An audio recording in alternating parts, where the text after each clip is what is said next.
All right, Coach, thanks again for letting us come here and be with you on a tight schedule. I want to talk about your program, and I've been watching for 7 years since you came to South Carolina. Of course, program was way down.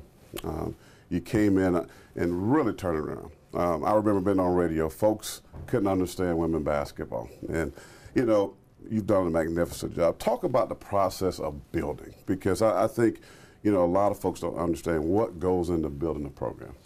Well, I think the first thing that goes into building a program is to have a vision of what you see the program becoming.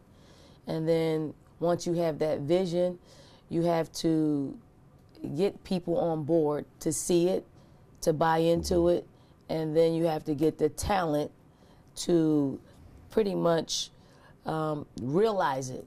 I think in the beginning, you know, when you have, I would say we had players who didn't believe in it because it was new, it was different.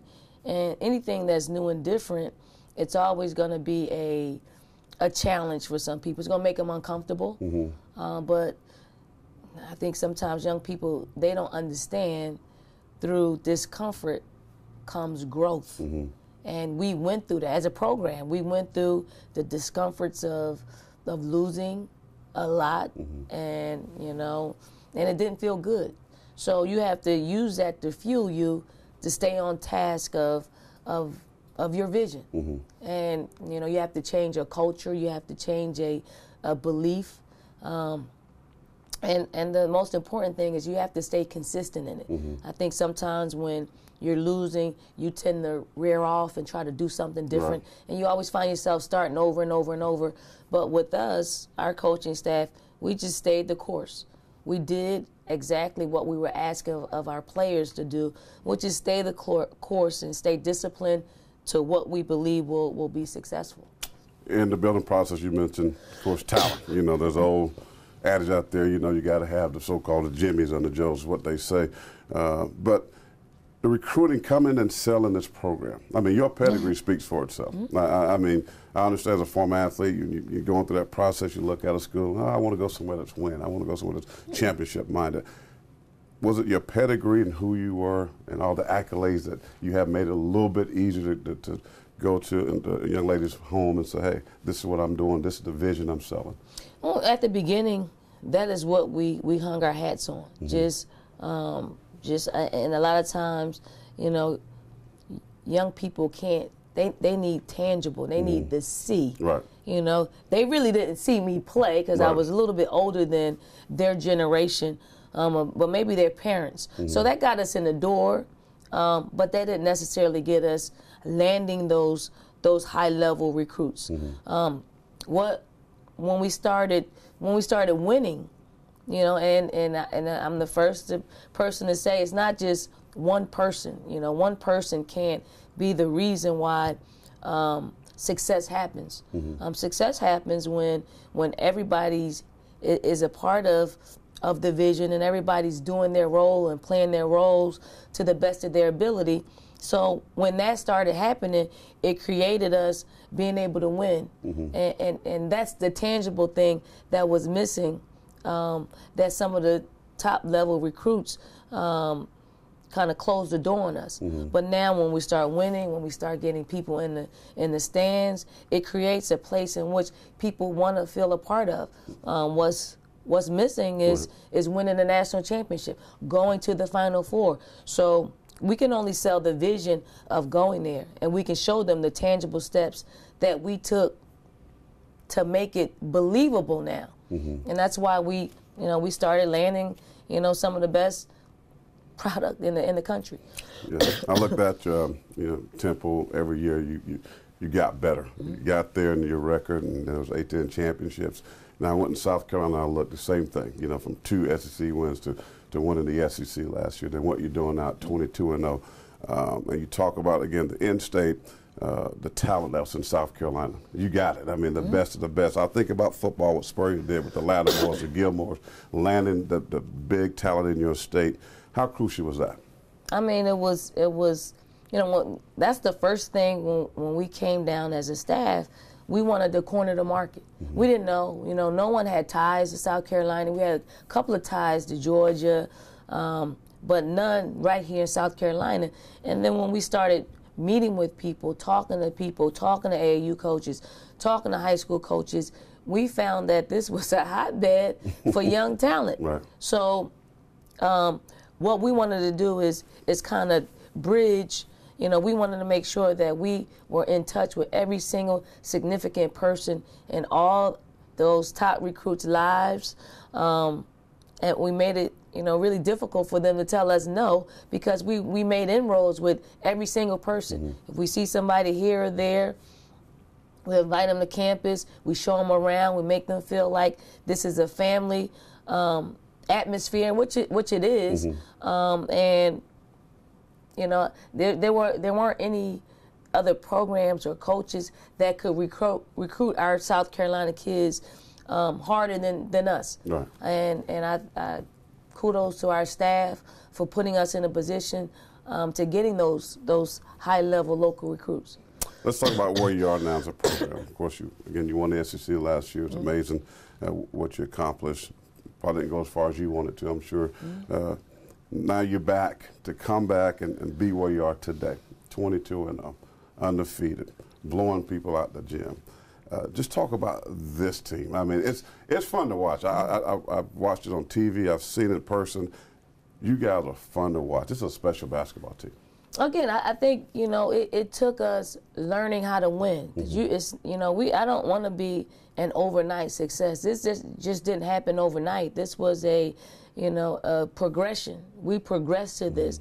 Mm-hmm. Now our players know what it feels like to be on the other end of winning. They know what it feels like to be on the other end of being blown out. Mm-hmm. So they have a tremendous hunger to not go back there. It's almost like, I grew up in the projects in North Philly.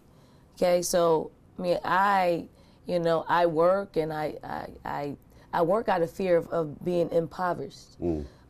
Our players work out of fear of being that underdog, that loser, right. That losing mentality, and we've worked. So now we're at a place where we feel like we belong because this is the fruits of our labor. This is what we put in. This is our discipline. This is from everything that we've given over the course of our careers, and they all have sacrificed for this season. So everybody can interview me and see and look at me as the success of this program, but I am a very small piece of it. It is small pieces coming together to make this special season. One of the things that I really appreciate that you do, Coach, is the groundwork. Mm-hmm. Social media, mm-hmm. Twitter, and everything, Instagram, and how you communicate with the fans. Mm-hmm. It's like every fan know you personally. And again, a person of your status, I've seen coaches, sometimes they're very standoffish, they don't want that, but you love to engage with the people, and you brought the crowd back to the CLA. It's amazing, packing the house. Well, I think it's really important that, and I don't do it as a publicity stunt at mm-hmm. all. I think it's a show of my appreciation for what they've done, because it's incredible. Mm-hmm. It truly is incredible how, we pack Colonial Life Arena the way that we do. It isn't, I don't think we're doing any special, marketing ploys. Mm-hmm. It is our fans that are creating this. Right. This is something that you can't pay a marketing company enough money to do what was taking place. Mm-hmm. It is by ear. It is, each fan is bringing somebody else. If they're not coming, they're giving their tickets to other people, and they're making it an event. They're making it an event because they appreciate the product that we put on the floor, and they feel like they get their money's worth. They feel like they're being entertained. So I think it's incredible. I'm amazed. Right. I truly am, and I show my appreciation through communicating with them through social media, by having fan appreciation, by having them a part of our senior video. Mm-hmm. They feel very much a part of our family, and it's it's reciprocated, from our program. All right, finally, let's move to the third phase here is the matchup. ESPN, everybody's talking about it, and I'm guilty of looking forward as I watch this program. I want to see number one, number two go at it. Big Monday, big stage, one of the best programs in women's basketball, UConn. You're there now. You got this program, that same elite status. Talk about this matchup and what it means to the program, what it means to you going against one of the greatest coaches in women's basketball. I mean, I think it's a great, because, you know, even as a player, I don't think I've been close to the magnitude of, you know, what the publicity is around this particular game. I think it's incredible that our players, our student athletes, get a chance to play on this stage and create memories, long-lasting memories. I'm hoping that, you know, it's a story they can tell that has a great ending to it by us getting the win. But I think it's just great for women's basketball, not only because it's number one versus number two, because it's UConn, who is, you know, a traditional powerhouse. And then you have South Carolina, who has taken a little bit different road to getting there. I think it's, you know, I think the masses more relate to South Carolina, to us, because we're more like all those other teams than UConn. UConn is pretty much in a class by itself. I mean, you got the Tennessees and the Stanfords and the Notre Dames who have been, you know, amongst the top in women's basketball. But then you take us, who it seems like we're an overnight success. But when you really delve into what we've been able to accomplish, people can relate to us. Right. People can relate to the struggle and then the rise. So I'm looking for all of these things that converge on Monday night and to create, you know, something special. I hope UConn plays their very best game. I hope we play our very best game, and you see one of the best matches that will be played on ESPN Classic from here until, you know, 100 years. When you look at your team, very athletic. Defensively, really, really good. You have Georgia at 22, 23% shooting. You get after people. You push the ball up the court. They seem to be a big, long team that likes to play the perimeter game. How do you match up and kind of, without giving away your game plan, going up against a team like this? Good shooters, very sound. How are you going to match up with this team? Well, I think we have to do what we do best and do what we've done. You know, you think about some of the, you know, junk defenses that you can throw at them and try. You know, we have to do what we do best, which is we have to be the relentless defenders that we are. We have to make it really difficult for them to fluidly go through their offense, because when they're fluid, they're really good. Every single one of them. You look at their roster, you look at their stats. You know, all of them shoot over 50%, which is unheard of. Right. You know, but you got to make, you know, you got to get that percentage down. You got to make sure you're contesting all their shots. The strength of our team, you know, is going inside, because we have a lot of bodies that most teams don't have, and we will play to our strength. But we also have the athleticism, and I think our overall speed, team speed, favors us. So we got to control tempo. We got to play fast at times, and then we got to set up and pound the ball in the paint. Last question, Coach. What's your message going to be to your players? I mean, you said you kind of new on the scene. This team is, you know, they're accustomed to big games, UConn. But I feel like playing in the SEC, which I think is the best women's basketball conference in the country. I think you're battle tested with the Kentucky's going to roll to Georgia, Texas A&M. You play great basketball teams in your conference. But what's your message to your team now that they're finally on this big stage? I mean, the message stays the same. You don't change with the stage that you're on. I think you have to stay the course.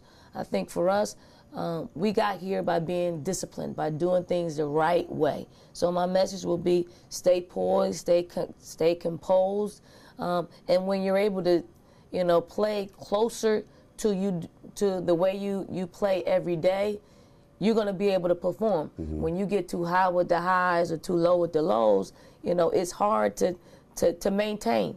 It's hard so we have to maintain and stay at a level where, you know, if we have a stretch where we're not playing well, it's not too far to get back up. So for us, and what I'm relaying to our team is just be yourselves. Do you. Do what you've done for 22 games. Yeah. Coach, thank you for your time. Appreciate Good luck it. to you. Appreciate it, Corey. Good stuff.